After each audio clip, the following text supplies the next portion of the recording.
Há algum tempo eu estava falando com uma pessoa sobre o assunto de Deus. E foi lá em Kentucky e ele me disse: ele era um ateu. O senhor Wood e eu estávamos caçando esquilos e fomos perguntar se poderíamos caçar em sua propriedade. Ele disse: "Oh, podem ir", confirmou. O irmão Wood disse: "Eu e meu pastor que queremos caçar." E ele argumentou: "Wood, você não quer dizer que você se tornou tão baixo a ponto de ter que levar um pregador com você o tempo todo?" E ele respondeu: "Não, é só o meu pastor", pontuou. "Ele gosta de caçar." E disse eu: "E eu estive acampado por umas 2 semanas com uma barba de cerca de meia polegada de comprimento e tão sujo quanto poderia estar de dormir no chão da forma como estávamos acampando. Eu estava lá descansando, e essa é a minha maneira de descansar, porque encontrei Deus na natureza. Essa foi a minha primeira Bíblia. Foi Deus em sua natureza, em seu universo." E ele afirmou: "Bem, continuou. Está bem, eu acho associar-se com pregadores." Ele disse: "Mas, sabe, tenho minha opinião sobre essas coisas." Prosseguiu: "Não creio em nenhum tipo de religião." E havia outro homem sentado com ele, e seguimos conversando sobre religião. Eles continuaram por um tempo, e eu simplesmente fiquei ali comendo uma maçã que peguei do chão. E ele, esse velho que supostamente era um infiel, disse: "Muitas vezes me pergunto, gostaria de encontrar um pregador." E revelou: "É aquele que estava ali em Acton naquela ocasião."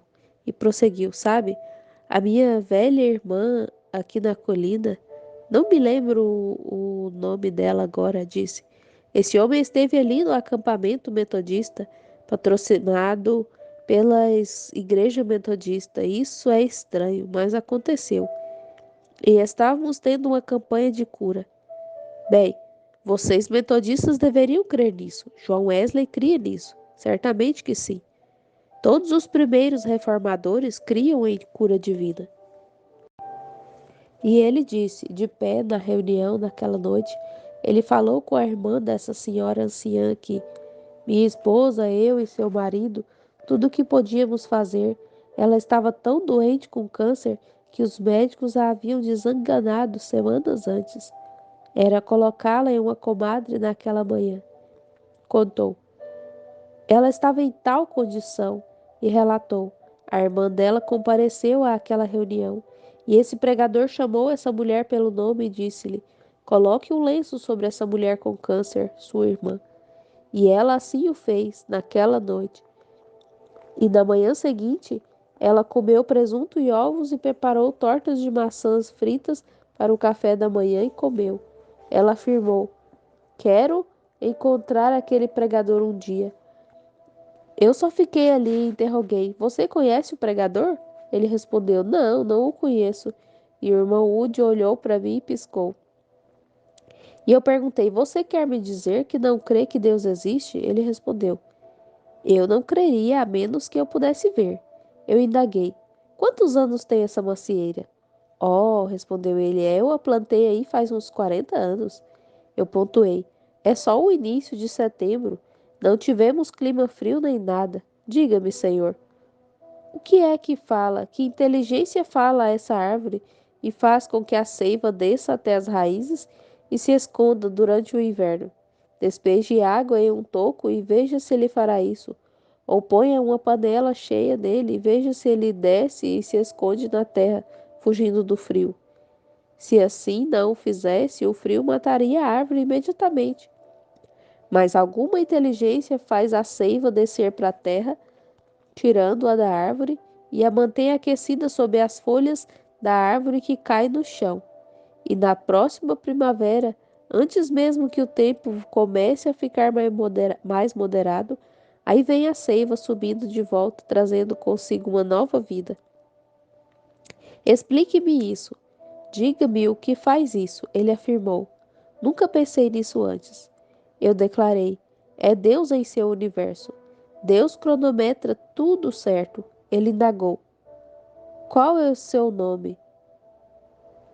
Eu disse: "Eu sou o irmão Brana."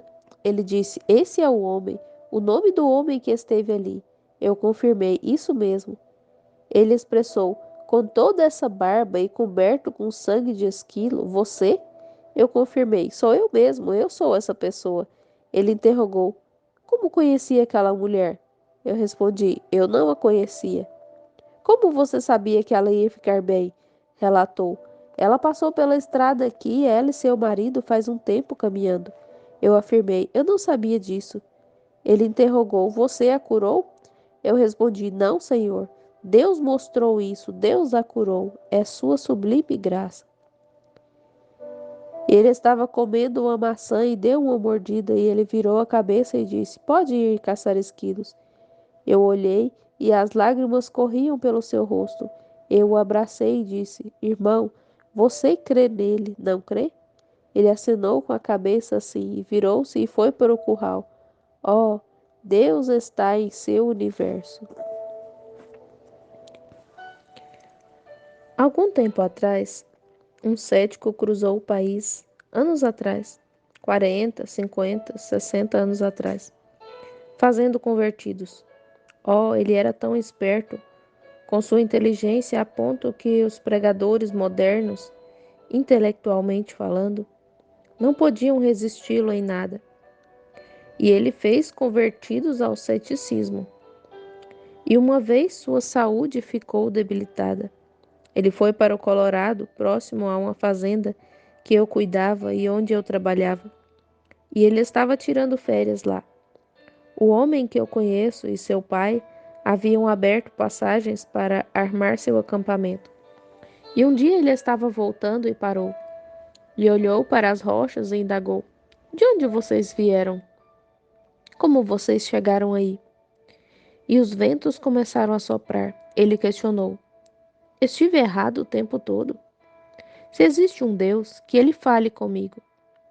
Ali, aquele ateu, que pregadores ou ninguém podia detê-lo ou resisti-lo, ou melhor, opor-se às suas palavras de sua sabedoria.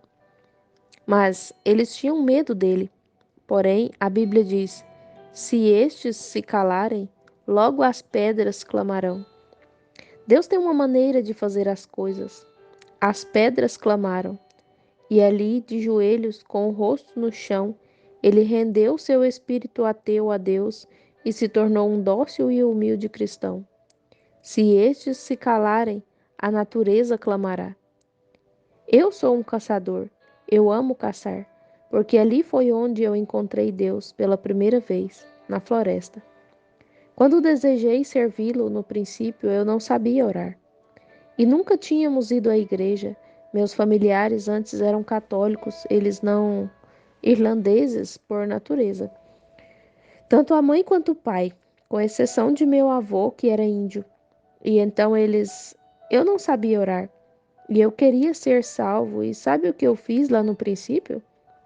Sentei-me e escrevi uma carta para Deus e lhe disse que sentia muito pelo que tinha feito.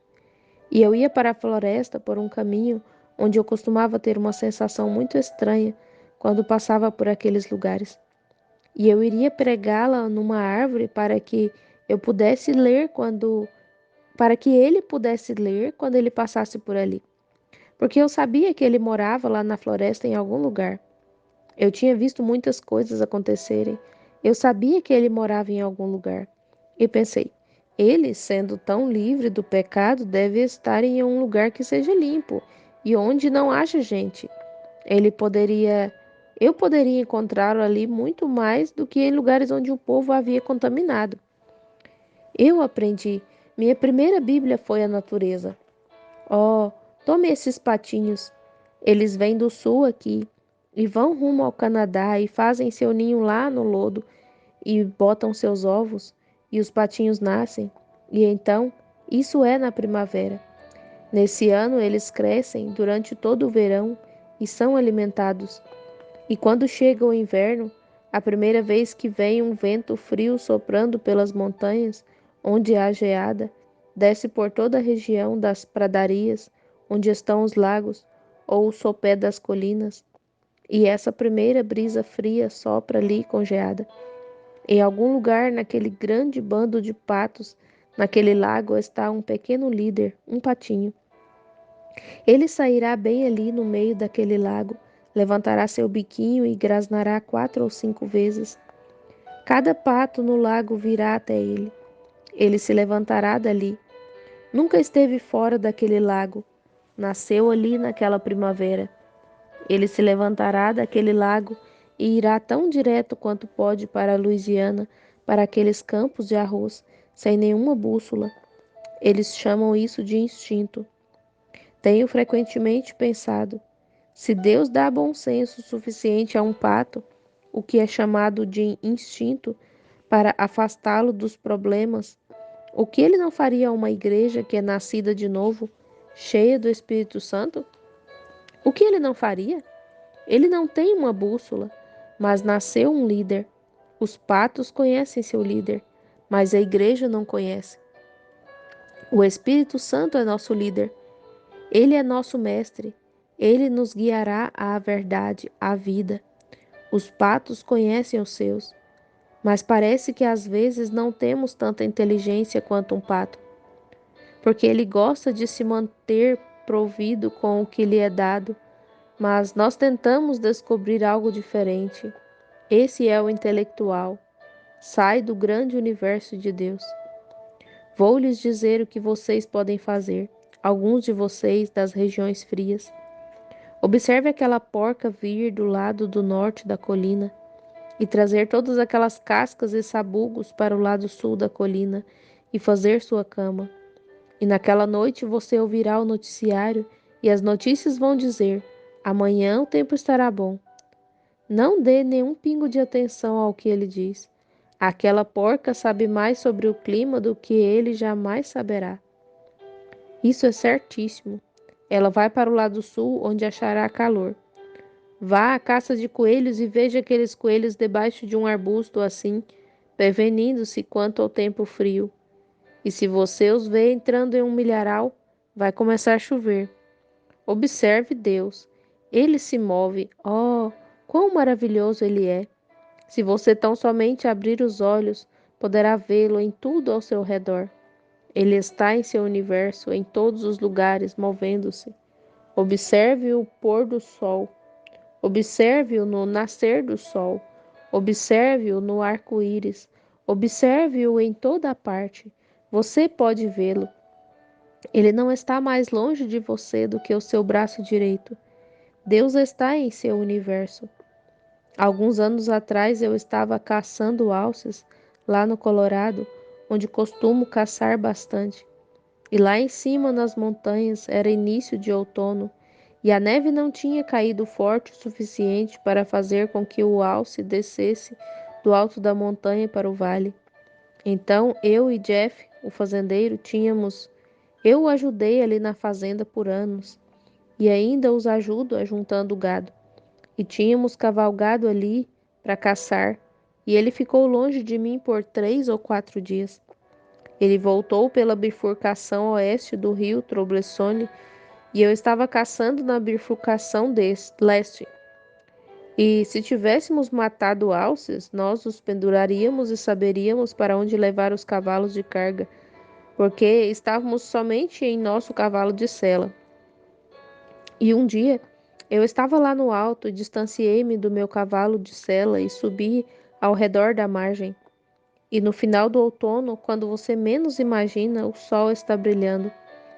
Logo chove, logo o tempo limpa, logo cai neve, e é simplesmente um tempo instável.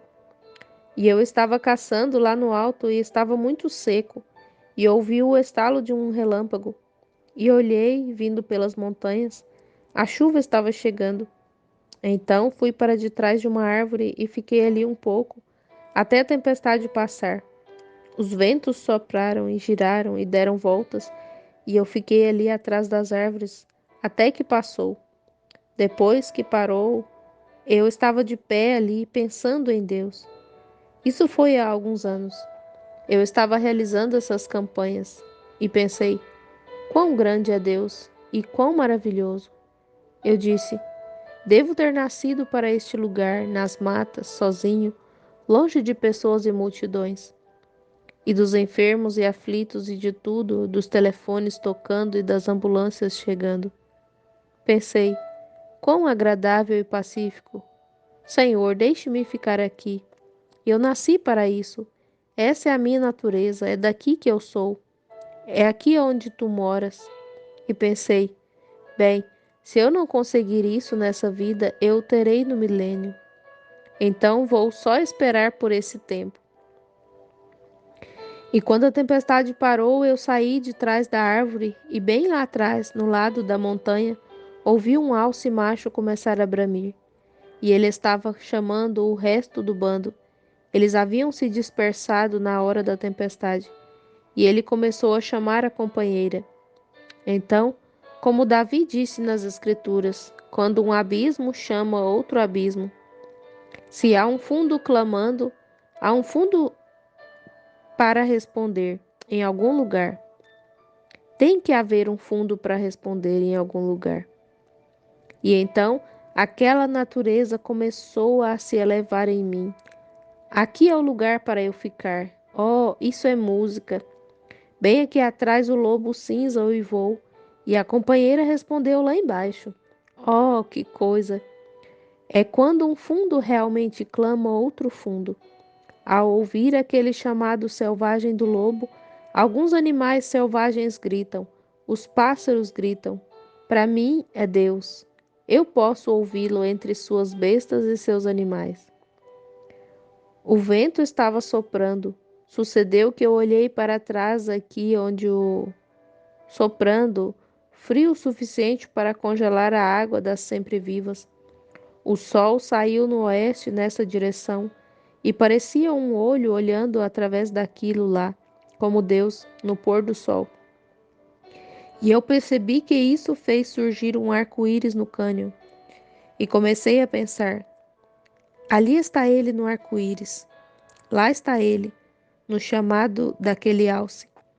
Lá está ele no chamado do lobo. Aqui está ele nas árvores. Posso ouvir sua voz sussurrando. Ali está ele no arco-íris, pois ele era na aparência semelhante à pedra jaspe e sardônica, e o arco celeste estava sobre a sua cabeça. O alfa, o ômega, o princípio e o fim, o que era, o que é e o que há de vir, a raiz e a geração de Davi. E com o arco-íris, 7 cores, perfeição. Deus é aperfeiçoado em setes. E lá estava ele também, como um arco-íris, como um pacto. Para onde quer que você olhar, você pode ver Deus. Se você olhar em sua natureza, vou lhes dizer algo. Então vocês saberão que sou um verdadeiro batista.